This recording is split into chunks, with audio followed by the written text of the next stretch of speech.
ایک بزرگ تھے، یہ نہر کنارے وضو کر رہے تھے، تو کئی دنوں کے فاقے تھے. کیا دیکھا کہ پانی کی سطح پر بہتا ہوا ایک خوش نما سیب آیا، تو اشتہاق غالب ہوئی، اس کو پکڑا اور کھا لیا. جب کھا چکے تو پھر خیال آیا یہ تو میرا تھا ہی نہیں، یہ تو مال لقطہ تھا، تو میں نے اس کو کھا لیا. اب اس کا مالک کیسے ملے؟ جس سمت سے پانی آ رہا تھا اس سمت سفر شروع کر دیا.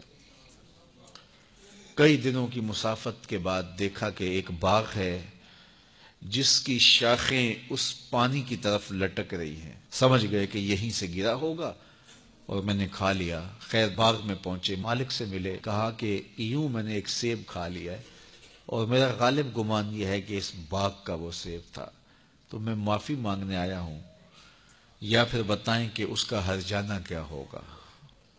جب مالک باغ نے یہ بات سنی، وہ بھی صاحب نظر تھے، سمجھ گئے یہ تو کوئی در یگانہ ہے، یہ تو کوئی گوہر یکتا ہے.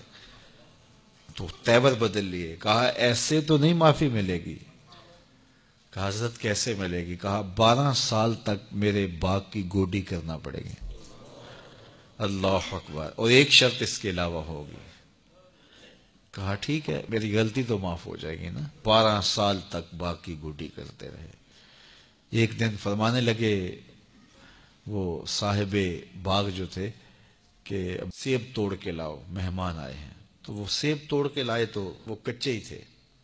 تو کہا تم 12 سال ہو گئے ہو سیبوں کے باغ میں رہتے ہوئے، تمہیں پتہ نہیں کہ کچے سیب اور پکے سیب کیسے ہوتے ہیں؟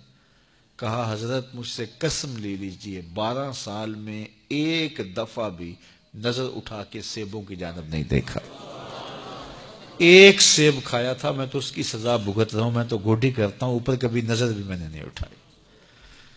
سینے سے لگا لیا. کہا ایک شرط تمہاری پوری ہو گئی، اب دوسری شرط ہے کہ میری ایک بیٹی ہے جو آنکھوں سے نابینا ہے، کانوں سے بہری ہے، بول سکتی نہیں، اور وہ اپاہج بھی ہے، چل بھی نہیں سکتی. اس سے تمہارا نکاح کرنا چاہوں گا، اگر تمہیں قبول ہے تو معافی ہو جائے گی.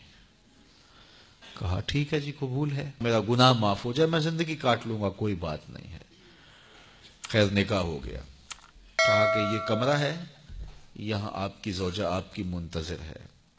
جب وہاں گئے تو ایک خوبرو دوشیزہ منتظر تھی، تو فوراً پلٹے کہ میں غلطی سے کسی اور کمرے میں آ گیا ہوں. پلٹتے ہوئے دروازے کی چوگاٹ سے سر پھٹ گیا، خون بہنے لگا.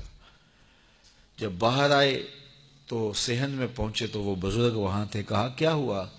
کہ حضرت ایک غلطی کی سزا اتنی کاٹی، اب کہیں دوسری غلطی نہ ہو جائے. وہ تو کوئی اور ہے خاتون. کہا وہی تمہاری زوجہ ہے. تو میں بتاؤں کہ وہ بہری کیوں ہے؟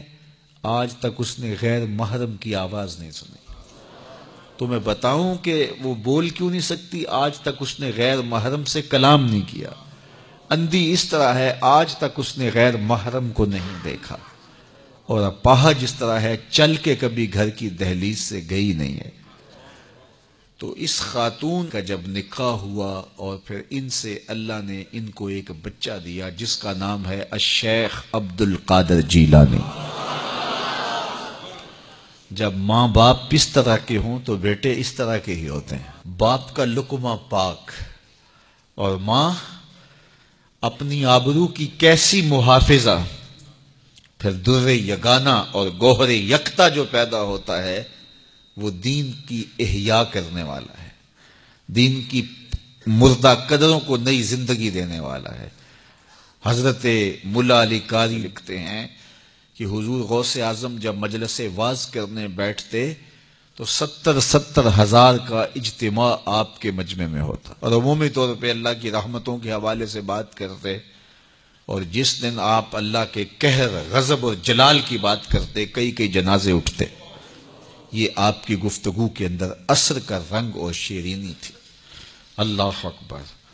تو باپ دیکھیے کہ رزق کے معاملے میں کتنا محتاط ہے، اور ماں دیکھیے اپنی عصمت کی کتنی حفاظت کرنے والی ہے. مائیں بچوں کی تربیت کرتی ہیں، ماؤں کے ذریعے سے پاکیزہ صفت بچے جنم لیتے ہیں.